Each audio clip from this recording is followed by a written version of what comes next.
Friends, welcome to our channel smart study with RS. आज हम 2021 का मैथ का पेपर क्लास 10वीं का डिस्कस करने जा रहे हैं। शायद इसको ध्यान से देखना, शायद आपको कुछ बेनिफिट मिल जाए इससे तो आगामी पेपरों के लिए, क्योंकि 10वीं की बोर्ड की परीक्षाएं भी फरवरी एंड में स्टार्ट होने जा रही हैं। तो पहला क्वेश्चन है ये 2021 का। हमने कल पीछे इसी चैनल पे 2023 के दो पेपर हमने ऑलरेडी डिस्कस कर चुके हैं। तो आज 2021 का पेपर है ये, कोरोना काल का। तो इसमें कैसे क्वेश्चन आए थे डिस्कस करते हैं। फर्स्ट क्वेश्चन है, संख्या 156 को अभाज्य गुणनखंडों के गुणनफल के रूप में व्यक्त कीजिए। Express 156 as a product of its prime factor. तो यहाँ पे पहला क्वेश्चन हम सोल्व करने जा रहे हैं बहुत ही सुंदर तरीके से। 156 को मैं कलर थोड़ा ऐसा ले लेता हूँ यहाँ से। 156 को हमने अभाज्य प्राइम फैक्टर में कन्वर्ट करना है। 156 को मैं यहाँ पे सोल्व करूँगा तो यहाँ से क्या हो जाएगा, ये मैं पहले उससे कर लूँगा 2 से 2 सत्ते 14, 2 अट्ठे 16, 78। फिर 2 से 2 तिये 6, 2 अट्ठे 16, 38। फिर 2 पे 19, फिर 19 पे 1। तो मैं 156 को लिख सकता हूँ 2 इंटू 2 इंटू 2 इंटू 19। तो ये लिख सकता हूँ मैं आपको। ये इसके प्राइम फैक्टर हो गए हैं। प्राइम फैक्टर एक ऐसा नंबर जो केवल खुद से डिवाइड हो या एक से डिवाइड हो। तो यहाँ पे 2 है, वो खुद से डिवाइड होता है। और 19 और 2 के बारे में बता दूं, 2 सब क्या है, इवन प्राइम नंबर भी है, सम अभाज्य संख्या भी है। उसके बाद नेक्स्ट क्वेश्चन, 26 और 91 का एचसीएफ मतलब 26 और 91 में क्या कॉमन है। तो 26 और 91 को लिख लूँगा मैं यहाँ पे। 26 और 91, 26 और 91 यहाँ से इस 13 से चला जाएगा। 13 दूनी 26, 13 सत्ते 91। 2 और 7 तो अलग अलग डिवाइड होते हैं, तो 13 ही यहाँ पे क्या आ जाएगा आंसर। तो पहले इसका क्वेश्चन का आंसर हो जाएगा 13। नेक्स्ट क्वेश्चन, एक द्विघात बहुपद ज्ञात कीजिए जिनके शून्यकों का योग और गुणनफल ये दे रखा है। तो यहाँ से द्विघात समीकरण सोल्व करें तो क्या हो जाएगा, कि हमें पता है द्विघात समीकरण लें तो शून्यक का योग दे रखा है, alpha plus beta is equal to -3 और alpha into beta is equal to 2। तो यहाँ से मैं सोल्व करना चाहूँ तो एक्स स्क्वायर माइनस एक इक्वेशन अल्फा प्लस बीटा, एक द्विघात बहुपद ज्ञात कीजिए जिसके शून्यकों का योग और गुणनफल दे रखा है। Find the quadratic polynomial the sum and product of the zero और -3 एंड 2। तो यहाँ पे हमें वैल्यू दे रखी है, एक हमने मान लिया इसके जीरोज अल्फा प्लस बीटा है। तो एक वैल्यू दे रखी है -3 और alpha into beta is equal to 2 दे रखा है। तो यहाँ से मैं इक्वेशन में पुट कर दूंगा। मेरे पास पोलिनोमियल इक्वेशन बनाने के लिए फॉर्मूला है X square minus alpha plus beta into X minus alpha into beta is equal to 0। तो यहाँ पे एक्स का square minus alpha plus beta क्या था -3 into X minus alpha into beta 2 equal to 0। तो यहाँ से इक्वेशन हो जाएगी एक्स स्क्वायर और minus minus plus 3x minus 2 is equal to 0। तो ये इक्वेशन हो जाएगी। नेक्स्ट क्वेश्चन है हमारे पास, k के किस मान के लिए रैखिक समीकरण के युग्म का कोई हल नहीं होगा। Find for what value of k does the pair of linear equation x minus k y plus 4 is equal to 0 and 2x minus 6y minus 5 has no solution. No solution के लिए क्या है, a1/a2 is equal to b1/b2 होता है और not equal to c1/c2। तो ये यहाँ पे x का कोफिशिएंट क्या है 1 बाई यहाँ पे 2 इज इक्वल टू यहाँ पे माइनस के बाई यहाँ पे माइनस का 6। तो माइनस से minus minus cancel, cross multiply करेंगे तो k is equal to 2k is equal to 6। तो k की वैल्यू क्या हो जाएगी 6/2, यहाँ से कैंसिल करेंगे तो 3, यहाँ पे 3 हो जाएगा आंसर इस क्वेश्चन का। उसके बाद है एपी का, find the seventh term of the AP. Seventh term निकालनी है हमने यहाँ पे। तो एक एपी दे रखी है उसका, ये हमें a प्लस 6d यहाँ से निकालना पड़ेगा। तो 6d निकालने के लिए क्या है, हम यहाँ से a और d की वैल्यू निकाल के a प्लस 6d निकाल लेते हैं। यहाँ पे a प्लस 6d, a दे रखा है 1, 1 प्लस 6 इंटू डी कितना है, 4 में से 1 गया 3, तो 6 × 18 और 1 19, 19 आंसर हो जाएगा छठे का। उसके बाद सेवंथ क्वेश्चन, एक आकृति दे रखी है जिसमें D E parallel B C और find the length of E C. तो यहाँ पे हमें थेल्स थ्योरम से क्या है 2/6 इस ई सी हमें निकालना है। तो ये x मान लेता हूँ यहाँ पे, x या कुछ भी मान लो। तो 2/6 इज इक्वल टू 1/x, यहाँ से क्रॉस मल्टीप्लाई 2 इंटू एक्स तो 2x, 6 इंटू 1 तो 6, x क्या हो जाएगा 6/2, यहाँ से 3 आंसर हो जाएगा। नेक्स्ट, साइन ए की वैल्यू 4/a है तो कोस ए की वैल्यू निकालनी है हमें यहाँ। तो यहाँ एक ट्रायंगल साइन ए, मैं एक ट्रायंगल बना लेता हूँ। यहाँ पे ए है, ये बी, ये सी, साइन ए दे रखा है और साइन ए की वैल्यू यहाँ पे 4/5 है। तो यहाँ से क्या है, साइन पता है हमें क्या होता है कि परपेंडिकुलर अपॉन हाइपोटेन्यूज। साइन पता है, हिंदी में क्या है हमने पढ़ रखा है, लाल बटा कक्का तो लंब बटा कर्ण। तो यहाँ पे लंब कितना दे रखा है, लंब 4 है और यहाँ पे 90 डिग्री है, 90 के सामने और कर्ण ये 5। तो हमें कोस ए निकालना है। कोस ए निकालने के लिए क्या है, कोस ए हमें पता है आधार बटा कोस क्या होता है, कोस ए निकालें तो आधार बटा कर्ण, आधार बेस बटा हाइपोटेन्यूज, लाल बटा कक्का से। लंब बटा कर्ण साइन होता है, आधार बटा कर्ण कोस और लंब बटा आधार टेंजेंट। तो यहाँ से मेरे को ये निकालना पड़ेगा पहले आधार। तो यहाँ ये 5 है, ये 4 है, तो मैं क्या करूँगा यहाँ से पाइथागोरस थ्योरम से क्या करूँगा, पहले ये निकाल लूँगा। 5 का स्क्वायर 25 माइनस 4 का स्क्वायर 16 और अंडर द रूट। तो 25 माइनस 16 ये 9, 9 का अंडर रूट कितना हो जाएगा 3। तो यहाँ से क्या हो जाएगा, AC की वैल्यू कितनी हो जाएगी 3। अब मैं कोस ए निकाल लेता हूँ यहाँ से। कोस ए की वैल्यू क्या है, आधार कितना आया था पीछे 3 और हाइपोटेन्यूज तो था ही 5, 3/5 आ जाएगा इसका कोस ए की वैल्यू। उसके बाद next question, find the value of sine 15 plus cos 15।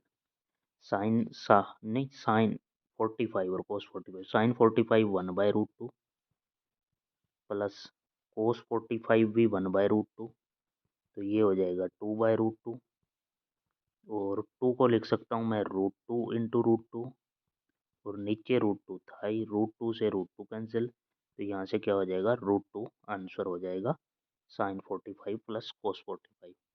Next question है क्वेश्चन नंबर 10। 7 सेंटीमीटर त्रिज्या वाले एक वृत्त के त्रिज्याखंड का क्षेत्रफल ज्ञात कीजिए जिसका कोण 90 डिग्री है। Find the area of the sector. Area of the sector निकालना है, हुज रेडियस इज 7 सेंटीमीटर। यहाँ पे मैं एक सर्कल ड्रा कर लेता हूँ। ये एक सर्कल ले लिया जिसकी हमें रेडियस दे रखी है 7 सेंटीमीटर। तो यहाँ इसका सेंटर से ये 7, ये भी 7, ये 7 और ये एंगल दे रखा है 90 डिग्री, बीच का एंगल 90। उसके बाद है find the area of sector of circle. त्रिज्याखंड का फॉर्मूला हम यहाँ लगा देंगे, पाई r² थीटा बाई 360। तो यहाँ से पाई आर स्केयर, पाई की वैल्यू पुट कर दूंगा, आर मेरे को 7 दे रखा है तो 7 का स्केयर, थीटा कितना दे रखा है 90 और बाई 360। ये फॉर्मूला आपने नोट कर लेना है। नेक्स्ट क्वेश्चन, किसी परमेय संख्या का दशमलव प्रसार शांत है या अशांत है। इसमें यहाँ पूछ रहा है कि रेशनल नंबर दे रखा है 15/1600, will have a terminate decimal expression और नॉन टर्मिनेटिंग। तो यहाँ से मैं पहले कैंसिल कर लेता हूँ।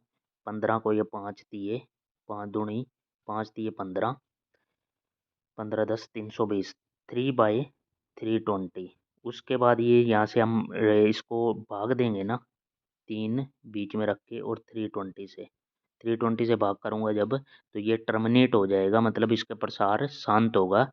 इसका आंसर 0.00937 ऐसे कुछ आएगा। यहाँ पे ये पूरा डिवाइड हो जाएगा, तो इसका मतलब ये यहाँ पे क्या है, टर्मिनेट हो गया है, ख़त्म हो गया है। तो इसका दशमलव प्रसार शांत है। डिवाइड करके देख लेना, आपको सिंपल भाग करनी थी। उसके बाद नेक्स्ट है, द्विघात समीकरण का विव्युक्त कर निकालिए। एक हमें समीकरण दे रखा है, उसका क्या निकालना है, डिस्क्रिमिनेंट। डिस्क्रिमिनेंट का फॉर्मूला क्या है, यहाँ से डी निकालना है, तो उसको लिखा जाता है बी स्केयर माइनस 4ac। ये फॉर्मूला है। तो यहाँ पे क्या है, एक्स स्केयर के साथ वाला ए, सिंपल एक्स वाला बी और बिना एक्स वाई वाला सी कांस्टेंट टर्म। तो बी स्केयर, यहाँ बी की वैल्यू क्या है, मैं यहाँ लिख देता हूँ, ए की वैल्यू 2 है यहाँ पे, बी की वैल्यू -5 है और सी की वैल्यू यहाँ पे 2 है। सी की वैल्यू 2 है। तो ये वैल्यू पुट कर देना आप इस फॉर्मूले में। मैं पुट कर देता हूँ, -5 का स्केयर 25, -4 इंटू ए की जगह 2 इंटू सी की जगह भी 2। तो 25 माइनस 4 दूनी 8 दूनी 16, तो 25 माइनस 16 9 आंसर आ जाएगा इसका डिस्क्रिमिनेंट। उसके बाद है सार्वंतर ज्ञात कीजिए। सिंपल डिफरेंस निकालना, कॉमन डिफरेंस। कॉमन डिफरेंस क्या है, तो सेकंड टर्म माइनस फर्स्ट। तो यहाँ से होगा जैसे 5 माइनस 7 तो -2, या 3 माइनस 5 तो भी -2। एक एपी बन गई है, ये एपी सीरीज दे ही रखी है, उसका डी निकालना था। नेक्स्ट क्वेश्चन है, सभी वर्ग क्या होते हैं, ऑल स्केयर आर सिमिलर और कॉन्ग्रुएंट। तो यहाँ पे क्या होगा, सिमिलर होगा, समरूप। कॉन्ग्रुएंट नहीं होगा, यहाँ पे सिमिलर आंसर हो जाएगा फर्स्ट ऑप्शन। यहाँ है किसी वृत्त की किसी वृत्त को दो बिंदुओं पर प्रतिच्छेद करने वाली रेखा। किसी वृत्त को दो बिंदुओं पर प्रतिच्छेद करे, एक वृत्त दे रखा है और दो बिंदुओं पर प्रतिच्छेद, जैसे मैंने ये खींच लिया या ये लाइन खींच ली, तो ये क्या है, डायामीटर क्या है, तो ये होगा इसका कोड, CHORD कोड। हिंदी में इसको जीवा कहते हैं। तो जीवा आंसर हो जाएगा इसको। दो से सर्कल पे कट करे कोई भी लाइन तो उसको जीवा कहते हैं। नेक्स्ट क्वेश्चन है, बाह्य बिंदु से वृत्त की खींची गई स्पर्श रेखाओं की लंबाई। ये एक वृत्त है, तो बाह्य किसी बिंदु से मैं इस पे स्पर्श रेखा, जैसे पी पॉइंट से यहाँ स्पर्श रेखा खींच दी, एक एक ये खींच दी, तो ये स्पर्श रेखाओं की लंबाई क्या होगी, इन स्पर्श रेखाओं की लंबाई बराबर होती है। तो यहाँ पे आ जाएगा बराबर, इक्वल होती है। The length of the tangent drawn from the external point of the circle is called, chord नहीं, इक्वल होती है वहाँ पे। उसके बीच बाद है बिंदु दो बिंदुओं के बीच की दूरी निकालनी है। तो यहाँ पे डिस्टेंस फार्मूला लगा दूंगा। यहाँ पे क्या है, पहले वाला ये है x1, दूसरे वाला y1, अगला x2 और y2। यहाँ पे फॉर्मूला लिख देता हूँ मैं, x2 माइनस x1 का whole square plus y2 minus y1 का होल स्केयर और अंडर द रूट। x2 क्या है यहाँ पे -5, तो -5 माइनस x1 तो +2 हो जाएगा का square, plus y2 1 minus y1 3 का whole square under the root. -5 + 2 -3, -3 का स्केयर 9 और 1 -3 -2 का स्केयर भी 4 और 9 और 4 को ऐड करेंगे तो 13, 13 अंडर द रूट। ये हो जाएगी डिस्टेंस। उसके बाद 19 नंबर है, 19 नंबर में दे रखा है 1 + टेंजेंट स्क्वायर थीटा का मान क्या होगा। तो हमें पता है कि equation secant square theta minus tan square theta is equal to 1 होता है। तो यहाँ से 1 + 10 करूँगा मैं, 10 उस साइड ले जाऊँगा, तो किसको हो जाएगा 1 प्लस जो 10 स्क्वायर इसने पूछ रखा है वो क्या हो जाएगा सीकेंट स्क्वायर थीटा के बराबर। तो यहाँ से हो जाएगा सीकेंट स्क्वायर थीटा। उसके बाद नेक्स्ट है एक पीई पीई दे रखा है, P E 0.25। What is the probability of event not E? E नहीं होने की प्रायिकता निकालनी है, तो ई होने की 0.25 है, तो एक माइनस 0.25 कर देंगे, ये क्या हो जाएगी, नहीं होने की हो जाएगी, तो एक माइनस ये कितना हो जाएगा, 0.75, इसका उत्तर हो जाएगा। नेक्स्ट क्वेश्चन, इसमें कौन सी एक अपरिमेय संख्या है? अपरिमेय जिसको पी बाई क्यू की फॉर्म में नहीं लिख सकते। 4 का तो ये 2, तो इसको 2/1 लिख सकते हैं। 9 का 3/1, इसको भी लिख सकते हैं। 16 है, उसको भी 4/1 लिख सकते हैं, लेकिन 3/√2 इसको नहीं लिख सकते। यहाँ पे आंसर हो जाएगा आंसर नंबर सी। अगला क्वेश्चन दे रखा है, द्विघात के शून्यकों का योगफल निकालिए। अभी मैंने पीछे एक क्वेश्चन डिस्कस किया था जिसमें शून्यकों का योग से इक्वेशन बनाई थी, तो यहाँ पे शून्यकों के योग के लिए मैं डायरेक्ट लिख रहा हूँ। आपकी एक्सरसाइज में है अल्फा प्लस बीटा, अगर दो शून्यक है तो उसको लिख सकते हैं -b/2a। तो यहाँ से क्या है, मैं पीछे भी बताया है, b क्या है, जो x है, x के साथ यहाँ कोफिशिएंट क्या है, 1 है, तो यहाँ पे हो जाएगा -1/2a। ए एक्स स्क्वायर के साथ जो होता है वो a होता है, तो 2 × 2, तो -1 बाई क्या हो जाएगा, 2 दूनी 4, -1/4 हो जाएगा। Sum of zero of the quadratic polynomial is equal to -1/4।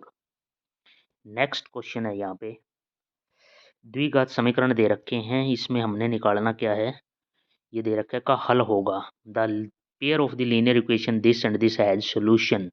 तो यहाँ से इसके कोफिशिएंट इक्वेट करके हमें पता लग जाएगा कि इसकी क्या सॉल्यूशन है। यहाँ x का क्या है 1 बाई यहाँ पे इक्वेशन का 2 इक्वल टू यहाँ पे y के साथ 3, यहाँ y के साथ क्या है 1, और आगे क्या है -3, और आगे क्या है -5।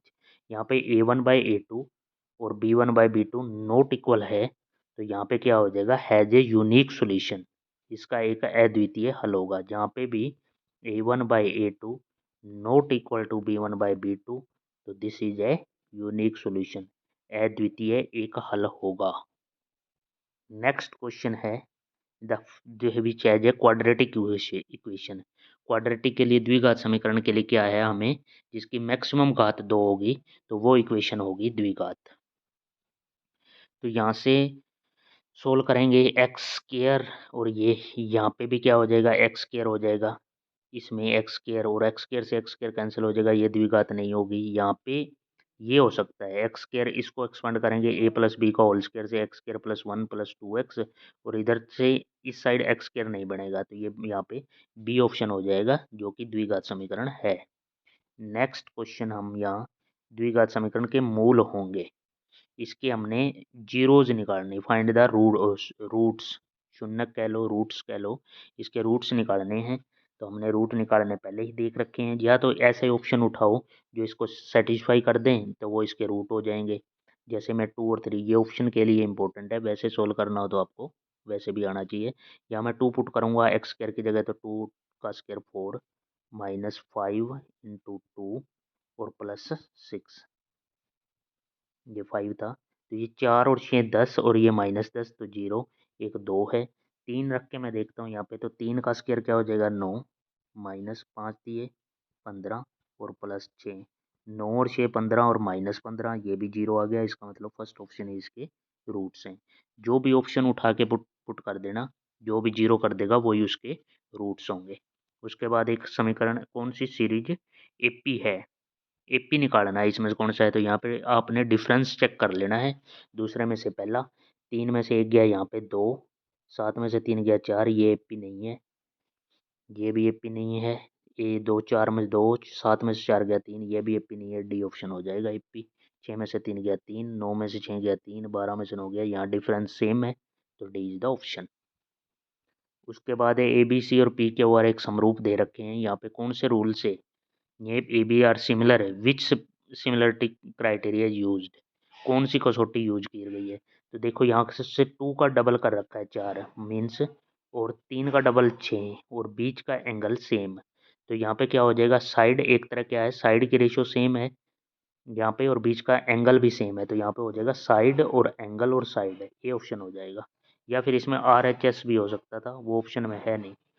उसके बाद है नेक्स्ट क्वेश्चन, 28 में दे रखा है एक बिंदु क्यू से एक वृत्त की स्पर्श रेखा की लंबाई 24 है और क्यू के केंद्र से दूरी 25 है, वृत्त की त्रिज्या ज्ञात है। फ्रॉम ए पॉइंट, हमने एक वृत्त बना लिया, वृत्त Q, from a point Q the length of the tangent to a circle is 24 and distance of Q from the centre is, एक क्यू पॉइंट दे रखा है सेंटर से, ये क्यू पॉइंट ये कितनी दूरी पे है 25। उसके बाद the length of the tangent of the circle, यहाँ से मैंने एक रेडियस ड्रा की और ये टेंजेंट हो गई, यहाँ पे टेंजेंट रेडियस के बीच में 90 एंगल का होता है, ये 24 दे रखी है। ये रेडियस निकालनी है मेरे को। ये रेडियस निकालने के लिए क्या करना पड़ेगा मेरे को, ये है, ये पाइथागोरस थ्योरम लग गई है, 90 के सामने वाला ये कर्ण, ये है लंब या आधार, तो ये निकालना है। तो यहाँ से मैं क्या करूँगा, मेरे को पता है कि आधार का वर्ग प्लस लंब का वर्ग इज इक्वल टू, ये तो कर्ण का वर्ग है, तो मेरे को आधार निकालना है यहाँ से। तो मेरे को क्या हो जाएगा, 25 के वर्ग में से 25 का वर्ग 625, 24 का वर्ग 576, ये सब्ट्रैक्ट करना पड़ेगा यहाँ पे। तो 15 में से 6 गया 9, और यहाँ से क्या हो जाएगा 11 में 7 गया 4, अंडर रूट 49, अंडर रूट 49 का क्या हो जाएगा यहाँ पे 7, तो ये 7 हो जाएगा यहाँ से। तो 7 सेंटीमीटर, बी ऑप्शन आ जाएगा यहाँ पे। नेक्स्ट क्वेश्चन 29 में है, यदि एक बिंदु P से O केंद्र वाले किसी वृत्त पर, एक O केंद्र वाला वृत्त, उसके बाद यहाँ पे दे रखा है P और PB स्पर्श रेखाएं 70 डिग्री के कोण पे झुकी हुई है। The tangent P and PB O A point from a point P, एक P पॉइंट से ये कितने 70 डिग्री पे झुकी हुई हैं, PA और PB। यहाँ पे ये रेडियस हो जाएगी, ये भी रेडियस हो जाएगी। यहाँ पे जो कंप्लीट एंगल दे रखा है वो दे रखा है 70 डिग्री, 70 डिग्री का एंगल है। तो पी ओ ए, ये ओ सेंटर है, हमें निकालना है, ये ए है, ये बी है, हमें सिर्फ ये एंगल निकालना है। मुझे पता है ये कंप्लीट एंगल प्लस ये कंप्लीट एंगल, इन दोनों का एंगल का सम होता है 180 डिग्री, 180, उसमें से इन दोनों का, तो 70 तो यही है, तो ये कितना रह जाएगा, मैं 70 सब्ट्रैक्ट कर दूंगा तो ये पूरा एंगल रह जाएगा 110, ये कंप्लीट एंगल हो गया 110। तो मैंने तो ऊपर वाला निकालना है, ये एंगल बाइसेक्टर भी होगा, 110 को दो हिस्सों में डिवाइड करूंगा तो ऊपर वाला भी 55 और नीचे वाला भी 55, 55, option number C.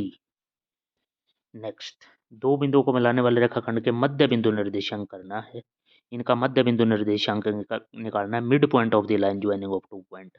Mid point क्या है, यहाँ पे 2 और 4 को ऐड करके बाई 2, तो कितना आ जाएगा 3, और 5 और 2 को ऐड करके 5 और 2 7, 7 का आधा 3.5 या 7/2, तो ये ऑप्शन नंबर बी पे दिखाई दे रहा है 3 और 7/2।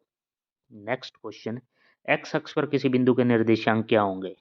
एक्स इन बिंदु पे लेंगे, the coordinate of any point on x axis, x axis पे मैं कोई भी पॉइंट लूंगा, जैसे ये है तो यहाँ पे 3 और वाई तो 0 होगी, मान लो 3 है, यहाँ पे 5 लूँ तो 5 और 0, वाई तो 0 होगी इस एक्स पे, तो फिर क्या होगा, बी ऑप्शन हो जाएगा, एक्स तो होगा वाई 0 होगी।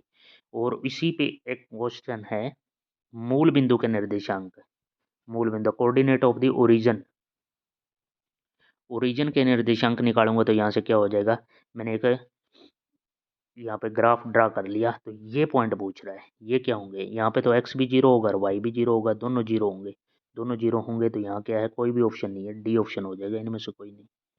उसके बाद नेक्स्ट पॉइंट है, एक घन का आयतन दे रखा है भाई, एक घन दे रखा है, उसका आयतन दे रखा है 216, घन की क्या है, लंबाई चौड़ाई ऊंचाई सभी सेम होती हैं, आयतन लंबाई चौड़ाई ऊंचाई है ए गुणा ए इज इक्वल टू 216, ये क्या हो जाएगा ए क्यूब बराबर 216। तो यहाँ से मैं ए निकालूंगा तो ये क्यूब हटाना पड़ेगा, तो यहाँ पे क्या हो जाएगा, क्यूब रूट हो जाएगा इसका। तो 216 का क्यूब रूट, क्योंकि 216 को 6 गुणा 6 गुणा 6 लिख सकते हैं, तो यहाँ से क्या हो जाएगा, इसका cube root a is equal to 6 आ जाएगी, इसकी साइड अगर ए साइड ए लेके चले थे, इसकी भुजा की लंबाई 6 हो जाएगी। 216 का क्या होता है 6, क्यूब रूट निकालना था यहाँ पे। उसके बाद है, वृत्त के व्यास और त्रिज्या के बीच में आपसी संबंध है। वृत्त के व्यास और त्रिज्या, व्यास क्या होता है, व्यास त्रिज्या का डबल होता है, व्यास त्रिज्या का डबल होता है, व्यास इज इक्वल टू 2 गुना त्रिज्या। सिंपल क्वेश्चन था। त्रिज्या 2 सेंटीमीटर और 7 सेंटीमीटर वाले बेलन बेलन, एक सुंदर सा बेलन तैयार करते हैं भाई। यहाँ पे बेलन दे रखा है ये, इसकी त्रिज्या दे रखी है, रेडियस इसकी कितनी दे रखी है 2, और इसकी हाइट दे रखी है ये 7 पूरी। वक्र पृष्ठीय क्षेत्रफल फॉर्मूला पता होना चाहिए आपको। बेलन का पृष्ठीय क्षेत्रफल क्या होता है 2πr/h। 2 गुणा पाई की जगह 22/7, आर कितनी दे रखी है, रेडियस इसकी 2, और एच कितनी दे रखी है, एच 7 है। 7 से 7 कैंसिल, 22 दूनी 44, 44 दूनी 88, बी ऑप्शन हो जाएगा यहाँ पे। उसके बाद है 7 सेंटीमीटर त्रिज्या वाले वृत्त का क्षेत्रफल ज्ञात कीजिए। 7 सेंटीमीटर त्रिज्या वाले वृत्त का क्षेत्रफल, the area of circle with radius 7 centimetre. Radius 7 centimetre है, तो यहाँ से मैं आसानी से निकाल सकता हूँ। Area of the circle πr², 22/7, और आर इंटू आर, 7 इंटू 7, 7 से 7 cancel, 22×7 = 154, A option. Next question की ओर बढ़ते हैं। आंकड़ों का माध्यक, माध्यक बोले तो the median, median of the flowing data. Median के लिए क्या है, हमें यहाँ पे इसको असेंडिंग या डिसेंडिंग ऑर्डर में रखना पड़ेगा। तो पहले 21 है सबसे छोटा, उसके बाद 24 है, उसके बाद 27 है, उसके बाद 30 है, और उसके बाद 32 है। तो दो संख्या यहाँ से छोड़ देता हूँ, बीच में क्या हो गया 27, तो 27 इसका ऑप्शन है, ऑप्शन नंबर सी। आंकड़ों का बहुलक, मोड निकालना है, mode of the flowing data. Mode जो सबसे ज़्यादा बार आए, तो 2 यहाँ पे भी दिख रहा है मेरे को, 2 यहाँ पे भी, 2 2 3 बार आया है, और तो सब क्या है 6 और नहीं है, 3 2 बार आया है। तो सबसे ज़्यादा बार कौन जो आए उसी आंकड़े को मोड कहेंगे। तो यहाँ पे 2 सबसे ज़्यादा बार आया है, first option is the answer. किसी घटना की प्रायिकता, प्रायिकता डैश से बड़ी और उसके बराबर होती है तथा डैश से छोटी और उसके बराबर होती है। The probability of an event is greater than और equal to, greater than probability है किसी इवेंट की, ग्रेटर देन इक्वल टू 0 और less than equal to 1। Greater than equal to 0 और लेस देन इक्वल टू 1, 0 से बड़ी होती है और एक, बड़ी और बराबर, और एक के से छोटी या एक के बराबर। तो 0 1, 0 1 ऑप्शन डी। उसके बाद किसी घटना ई के लिए निम्नलिखित रिक्त स्थान भरिए। हमने ऐसा क्वेश्चन भी किया था। पी नोड, ई के ऊपर बार दे रखा है यहाँ पे, P not push not is equal to, तो 1 माइनस पी, एक में से माइनस कर देंगे तो नोट वाली आ जाएगी। जैसे मेरे को प्रायिकता, जैसे पीछे एक क्वेश्चन में दे रखी थी कि होने की कितनी है 0.25, और ना होने की, तो ना होने की हमने एक में से 0.25 माइनस कर दिया था, तो कितना आ गया था 0.75। और ना होने की दे रखी हो तो होने की निकालनी हो तो भी एक माइनस, तो एक आ जाएगा यहाँ पे ऑप्शन नंबर फर्स्ट। तो यहाँ 40 क्वेश्चन हमने ऑप्शन टाइप सॉल्व कर लिए हैं बच्चों। आप इनको ध्यान से देखना, आपको ज़रूर आगामी जो भी पेपर होने वाला है उसमें ज़रूर बेनिफिट मिलेगा। इनको में डायरेक्ट कुछ क्वेश्चन मिलेंगे। और इस चैनल को सब्सक्राइब और लाइक कर लें, शेयर करें ज़्यादा से ज़्यादा, और अच्छी तरह से पढ़ें इसको। Thank you for watching.